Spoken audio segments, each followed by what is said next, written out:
أجمل هدية وجدتها في أجمل يوم في حياتك وهو عرسك، أن أهديك هدية السماء، الهدية التي أهداها الله عز وجل لخلقه وسلمها لنبيه، ونبيه صلى الله عليه وسلم سلمها لأمته.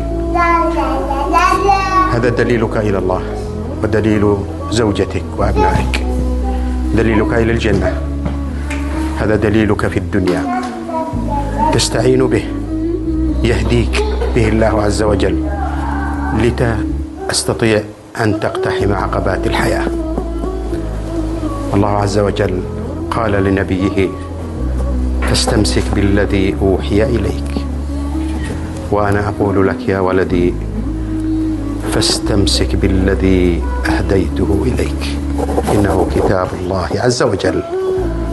أسأل الله أن يبارك لك وأن يبارك عليك وأن يرزقك ذرية صالحة وأن يسعدك في الدنيا والآخرة.